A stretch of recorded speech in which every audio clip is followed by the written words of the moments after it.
నేటి దిన వాక్య ధ్యానం కొరకు సామ్స్ 136 23rd స్టాంజా 136వ కీర్తన 23వ చరణం. మనము దీన దశలోనున్నప్పుడు ఆయన మనలను జ్ఞాపకము చేసుకునెను, ఆయన కృప నిరంతరముండును. వాక్య ధ్యానం కొరకే ప్రార్థన. దయగల తండ్రి, మీ కొందనాలు. నేడు చదవబడిన ఈ వాక్య భాగం ద్వారా మాతో మాట్లాడి బలపరచండి. యేసు క్రీస్తు నామములో ప్రార్థిస్తున్నాను తండ్రి, ఆమెన్. చదవబడిన ఈ వాక్య భాగంలో మన ప్రభువైన యేసు క్రీస్తు వారు మన దీన దశను ఎరిగినటువంటి దేవుడై ఉండి ఆయన మనల్ని జ్ఞాపకం చేసుకునేటటువంటి దేవుడై ఉన్నారు.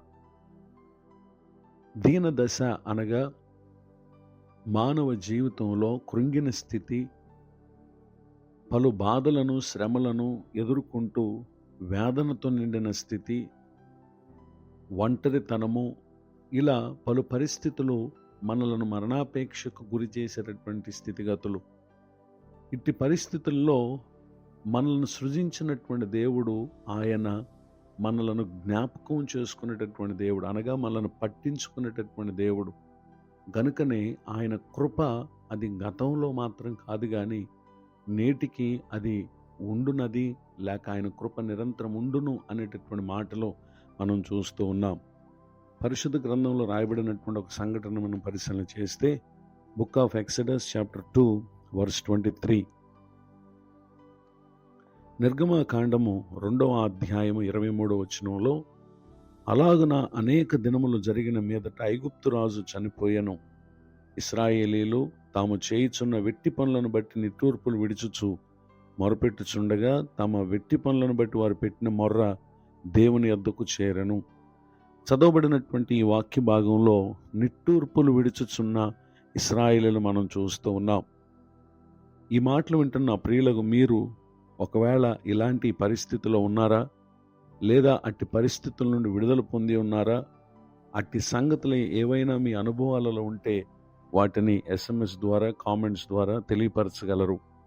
నాడు ఇశ్రాయేలీలు తాము నిట్టూర్పులు విడుచుచు మొరపెట్టుచుండగా తమ వెట్టి పనులను బట్టి తాము పెట్టిన మొర్ర దేవుని యొద్దకు చేరెను.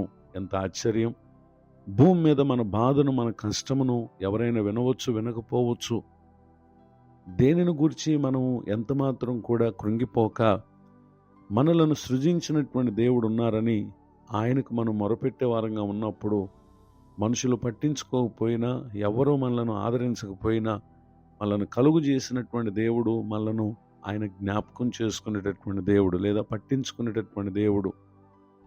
దేవుడు వారి మూలుగును విని అబ్రహాము, ఇస్సాకు, యాకోబులతో తాను చేసినటువంటి నిబంధనను జ్ఞాపకం చేసుకుని ఆయన వారిని చూచి వారి యందు లక్ష్యం ఉంచినటువంటి విషయాన్ని మనం చూస్తున్నాం.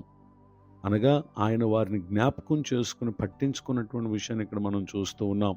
ఆ తర్వాత దేవుడు వారి కొరకు మోషేను పంపించుట, మోషే వారి యొద్దకు వెళ్ళి ప్రభు అనుగ్రహించినటువంటి సెలవు చొప్పున వారిని ఆ స్థితిగతుల్లో నుండి విడిపించుట, కనాను దేశమునకై వారిని మోషే, ఆ తర్వాత కాలం యెహోషువ నడిపించుట, ఇవన్నీ కూడా ఒక మనుషుడు కాదు, దేవుడే వారి కొరకు చేసిన ఆశ్చర్య కార్యాలను మనం చూస్తాం. ఈ మాటలు వింటున్నటువంటి నా ప్రియ సహోదరి సహోదరులు, మనమును ప్రభువునందు విశ్వాసం ఉంచినటువంటి వారమై ఆయనకు మొరపెడితే నిశ్చయంగా మనమున్నటువంటి దీన దశ అది ఏ విధముగా కలిగినదైనా నిశ్చయంగా ప్రభు మనల్ని జ్ఞాపకం చేసుకుంటారు.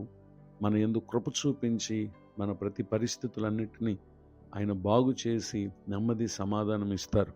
ఇటు దీవెనలకు నా ప్రియులకు మీరు పాత్రులు కావాలని కోరుతూ మీ కొరకు ప్రార్థిస్తూ ఈ మాటలు ముగిస్తున్నాను. ప్రార్థన. దయగల తండ్రి, వందనాలు. నేడు విన్న ఈ మాటల ద్వారా మీరు మమ్మలను దర్శించినందుకు స్తోత్రం. మా దీన దశ మీరు తెలిసినటువంటి దేవుడై ఉన్నారు.